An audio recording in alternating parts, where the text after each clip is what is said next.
As breaking news first tonight, making police along with a SWAT team are on the scene at Houston and Rutherford Avenue. As you can see, this is where it was hit the hardest, and there's nothing left standing. So, last weekend of the 30th annual Cherry Blossom Festival. Make sure you come out here and enjoy the rides. Before he pulled this green truck over right behind me, he had his gun ready, hand on the gun, in case anything were to go wrong.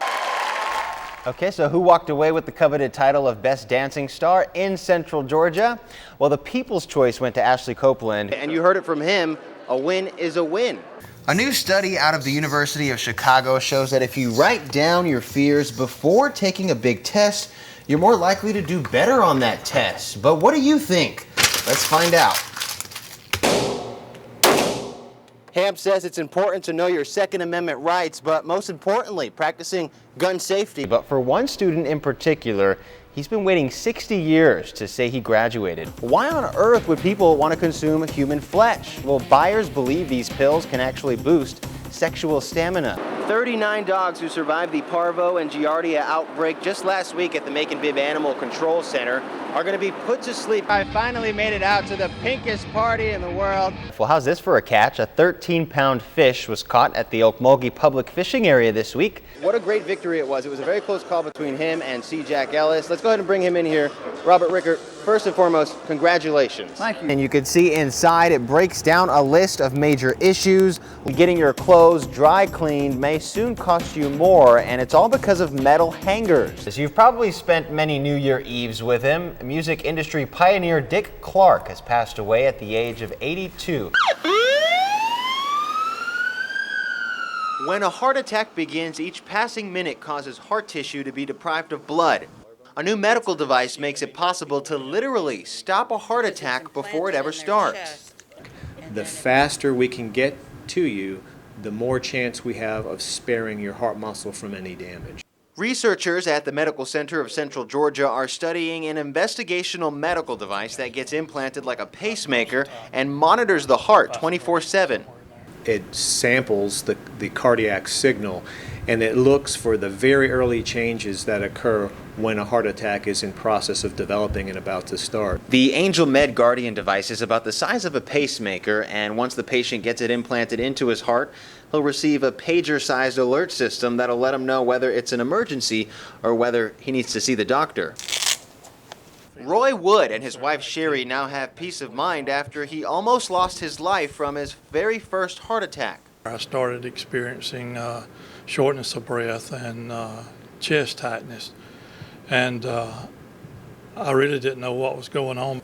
Mr. Wood coded that day before doctors resuscitated him and removed the blockage that caused the attack.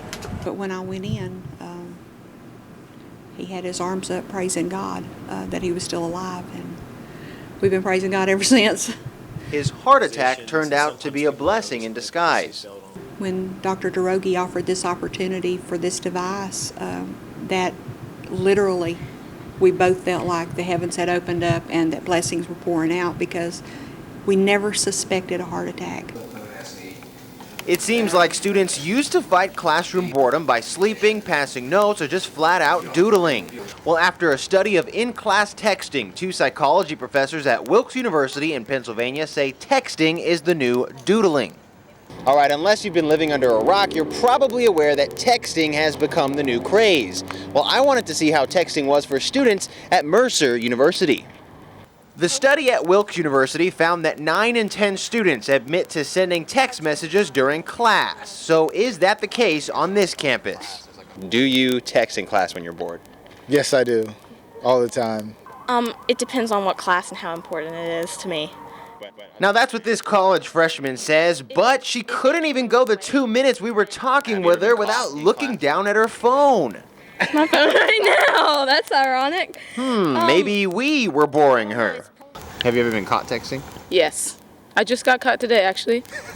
And what did your teacher say? Rochelle, can you please put your phone away? And I said yes. So whether it's texting or doodling, it's just another way to pass time in a boring class. Maybe teachers should think about jumping on the bandwagon and conducting their classes in text format. Not such a bad idea by the looks of it. They should ban it. I think it should be banned. Charlene Bale is one of many who is against smoking at Lake Tobosofsky. Usually when it's crowded, there's a lot of smoking here. Bibb commissioners today decided to postpone a possible smoking ban at the lake and said they'd have to look further into the issue before it comes up again. The smokers have been run out of the bars and public places, and now they can only smoke outside. So, I mean, I really don't have a problem with them smoking on the beach as long as they put their butts up, you know. But the cigarette butts seem to be the biggest problem. Not enough smokers are throwing them away. What are you going to do with your cigarette butt when you're done? I field strip it and save them, and then I put them in a bag and throw them away. Okay, so That's what the military taught me to do, is to field strip them.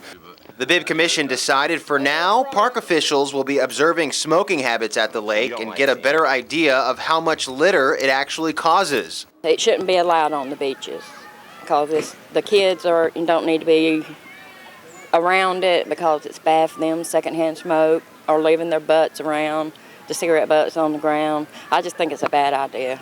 And the cigarette butts don't go unnoticed by the kids. why do you think they look nasty? Because they're all smushed up on the ground and stuff.